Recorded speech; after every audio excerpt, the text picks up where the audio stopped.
Pernah bayangin ada udang yang bisa ngebunuh mangsanya cuma pakai tinju?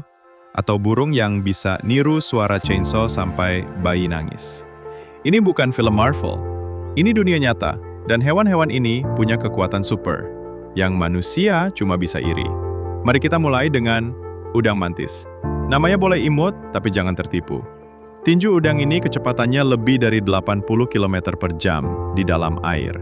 Serius, kalau dia main tinju lawan Mike Tyson, mungkin Tyson-nya yang kau duluan. Dan tiap pukulan dia tuh sampai bikin air di sekitarnya mendidih karena tekanan. Udang ini bukan cuma mukul, dia bikin ledakan mini. Lanjut, kumbang bombardir. Kecil, polos, imut, tapi punya senjata di pantatnya.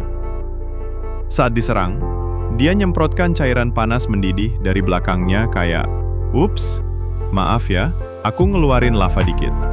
Serius, pantatnya itu kayak meriam kimia. Dan ada nih, ubur-ubur abadi. Kalau dia stres, dia nggak nangis, nggak pelarian belanja, dia balik jadi bayi. Secara harfiah, dia ngeriset hidupnya. Manusia, kena stres malah nambah kerutan. Dia jadi muda lagi. Gak adil banget kan? Ketemu lagi dengan tardigrade alias beruang air. Hewan mikro ini bisa hidup di luar angkasa. Direbus, dia santai. Dibekukan, dia ngupil. Ditembak sinar UV, dia malah update status. Ini hewan paling badak di semesta, dan ukurannya bahkan lebih kecil dari butiran debu. Nah, ini dia yang absurd. Burung lyrebird. Burung ini bisa niru suara apapun, mulai dari chainsaw, suara kamera, sampai orang nangis. Bayangin kamu lagi jalan di hutan, dengar suara sirine polisi. Ternyata burung. Dia tuh kayak TikToker alami, tapi versi ekstrim. Terus, ada ikan pemanah archerfish. Dia berburu serangga di atas air, pakai peluru air dari mulutnya. Sniper sejati, nggak perlu panah, nggak perlu pelatihan militer. Cuma air dan akurasi. Kita juga punya udang pistol. Dia menembak dengan jepitan cakar super cepat yang bikin gelombang kejut. Suaranya bisa ganggu sonar kapal selam, dan dia cuma segede jari kelingking.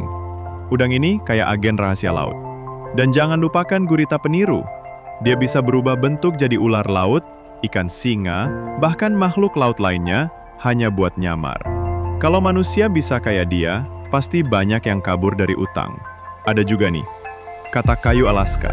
Saat musim dingin, dia membeku, jantungnya berhenti. Dia literally es batu hidup. Tapi begitu suhu naik, dia tahu, bangun lagi dan loncat. Kayak Elsa, tapi versi survival. Dan terakhir, kambing pingsan. Ini Nacho. Saat kaget, ototnya kaku dan dia jatuh pingsan. Gak bahaya sih, tapi lucu banget. Kayak manusia yang terlalu drama pas lihat tagihan listrik. Dan sekarang mari kita bandingkan. Manusia, kita perlu wifi buat bertahan hidup. Sementara di luar sana, udang kecil bisa ngeledakin mangsa. Ubur-ubur bisa hidup abadi.